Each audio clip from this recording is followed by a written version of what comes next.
Hello আমার গুলুমুলু বন্ধুরা, কেমন আছো তোমরা? নিশ্চয়ই অনেক ভালো আছো।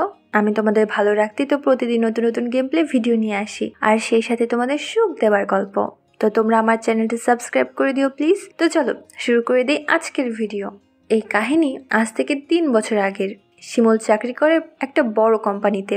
একদিন অফিসিয়াল কিছু কাপড় কেনার জন্য এক দোকানে গেল শিমুল। সেখানে 30-32 বছর বয়সী একটা মহিলা বসা ছিল, যাকে দেখে শিমুলের মনে হলো ওনাকে সে আগেও কোথাও দেখেছে। শিমুল আর চোখে কবার দেখলো তাকে। এভাবে দেখতে গিয়ে তাদের 4-5 বার চোখাচোখি হলো। শিমুল দোকান থেকে বের হওয়ার সময় ওই মহিলা শিমুলকে বলল যে সে শিমুলকে আগেও কোথাও দেখেছে। শিমুল একই কথা বলল। মহিলা শিমুলকে নাম জিজ্ঞাসা করলে শিমুল তাকে নাম বলল।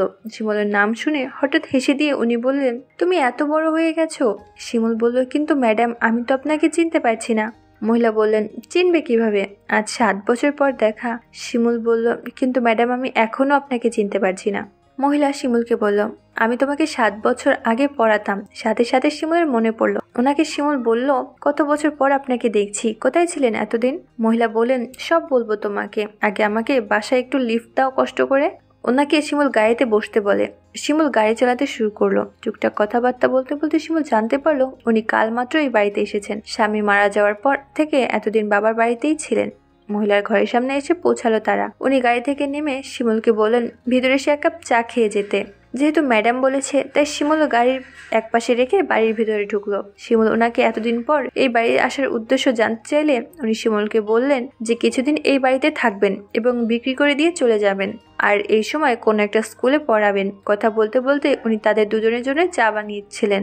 বাড়িটা ছোট হলেও বেশ সুন্দর, ছিমছাম, সবকিছুই সাজানো গোছানো। দেখেই বোঝা যায় ওনারা দুজনে অনেক শখ করে সব জিনিস নিজের হাতে সাজিয়েছেন। একসময় চা তৈরি হয়ে গেলে চা খেতে ডাকলেন। শিমুল তখন ঘুরে ঘুরে পুরো ঘর দেখছিল। চা খেতে খেতে শিমুল ওনাকে বলল, যদি কোনো কিছু দরকার হয় আমাকে জানাবেন। উনি বললেন, ঠিক আছে আমি জানাবো, কিন্তু কিভাবে? তুমি আমাকে তোমার মোবাইল নাম্বারটা দিয়ে যাও। এমনিতে আমার ঘরটা অনেক ময়লা হয়ে রয়েছে, অনেকদিন ছিলাম না, আর আমি ভাবছি কোনো স্কুলে জয়েন করব, তাই স্কুলও খুঁজতে হবে। শিমুল বলল, ঠিক আছে আমি আপনার ঘর সাফাই করে দিব। শিমুল এই কথা বলছে এই কারণে যে উনি তার টিচার ছিলেন, তাই এটা শিমুল করতেই পারে। শিমুল ওনাকে বলল, আমি আমার বাসায় গিয়ে কাপড় চেঞ্জ করে এসে শুরু করে দেবো সাফাইয়ের কাজ। এই বলে শিমুল বের হচ্ছিল। ম্যাডাম তাকে বললেন, তাড়াতাড়ি এসো। শিমুল ওকে বলে ঘর থেকে বেরিয়ে পড়ে এবং নিজের বাসার উদ্দেশ্যে রওনা দেয়। বাসায় পৌঁছে তড়িঘড়ি করে কাপড় বদলিয়ে ম্যাডামের বাসায় চলে আসে শিমুল। ঢুকেই শিমুল দেখে উনি শুধু দুটো কাপড় পরে কাজ করছিলেন। শিমুলকে দেখে বললেন, তাড়াতাড়ি আসো। শিমুলও তার শার্ট খুলে কাজ করতে গেল। ঘাম বেয়ে পড়ছিল ওনার। সেই ঘামে ভেজা অবস্থায় শিমুল দেখতেই থাকলো। এখনো ওনার অনেক চাহিদা। বেচারি বেশি দিন স্বামীর সোহাগ পায়নি, ভালো করে পাওয়ার আগেই মারা গেলেন। উনি সেটা খেয়াল করে বললেন, কি দেখছো এমন করে? শিমুল বলল, কিছু না ম্যাডাম। উনি বললেন, কিছু তো অবশ্যই, বলেই হাসলেন। কিছুক্ষণ কাজ করার পর শিমুল বলল, একটা কথা বলি। উনি বলতে বললেন। শিমুল বলল, আপনি অনেক সুন্দর। উনি চুপ করে রইলেন আর কি যেন ভাবলেন। দুপুর যখন 2টো বাজে উনি বললেন, খিদে লেগেছে, তুমি কিছু কিনে নিয়ে আসো, আমি তোমায় টাকা দিচ্ছি। শিমুল তাকে বলল, আপনি কেন দিবেন? আমি আপনার ছাত্র, এখন চাকরি করছি, আমি আজ আপনাকে খাওয়াবো। এই বলে শিমুল বেরিয়ে গেল এবং 2টো বিরিয়ানির প্যাকেট আর কিছু খাবার নিয়ে যখন ফিরল তখন দরজা খোলাই ছিল। দরজার সামনে আসতে শিমুল দেখে উনি সোফার উপর শুয়েছিলেন। তার ওই দুটোর অনেকটাই বোঝা যাচ্ছে। শিমুল দেখছে যে কেউ দেখলে অস্থির হয়ে যাবে। শিমুল তার পায়ের দিকে তাকালো। পাগুলো অনেক সুন্দর। উনি চোখ বুজেছিলেন, তাই শিমুলের লুকিয়ে দেখাটা টের পাচ্ছিলেন না। ওনাকে এই অবস্থায় দেখে শিমুলের নিজেকে সামলানো অনেক কষ্ট হচ্ছিল। উনি ছিলেন ফর্সা আর গোলাপি রঙের একটা ব্লাউজে ওনাকে অনেক সুন্দরী লাগছিল। শিমুল ওনার কাছে গিয়ে বসলো। কখন যে শিমুলের হাত সব ভুলে নিজের অজান্তে ওনাকে হাত বুলাতে শুরু করলো টেরি পায়নি শিমুল। অনেকটা সাহস করে আস্তে আস্তে স্পর্শ করতে লাগলো শিমুল। হাতের স্পর্শ পেয়ে ম্যাডাম ধরফরিয়ে উঠে গিয়ে জিজ্ঞেস করলো, কি করছিলেস তুমি?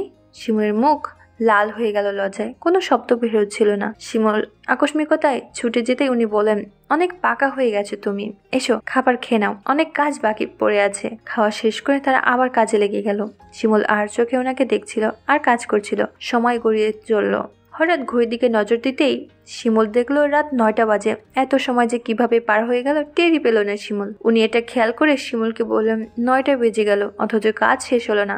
এখন আমাকে একা একা রাত 11টা 12টা পর্যন্ত কাজ করতে হবে। তুমি যদি থাকতে পারো তো থাকো। শিমুল বলল, ঠিক আছে ম্যাডাম, আমি বাসায় ফোন করে বলে দিচ্ছি, বলবো আমি বন্ধুর বাসায় আছি, কাল আসবো। উনিও বলতে বলেন। রাত 11:30 নাগাদ কাজ শেষ হলে উনি বলেন আমি গোসল করে আসছি বলে বাথরুমে চলে গেলেন। গোসল শেষে যখন উনি বের হলেন, একটা ট্রান্সপারেন্ট নাইটি পরা ছিলেন। ওনাকে নিয়ে কিছু বলে রাখি আপনাদের, আগেই বলেছিলাম ওনার গায়ের রং ফর্সা। এমন নাইটি পরিহিতা ম্যাডামকে দেখে শিমুল চমকে উঠলেন। উনি শিমুলকে বললেন, যাও এবার তুমি গোসল করে এসো। ওনার কথা ভাবতে ভাবতে কখন যে বাথরুমে গিয়ে গোসল করা শুরু করেছে টেরই পায়নি শিমুল। শিমুল টাওয়াল পরে ওনার রুমের পাশে আসলো।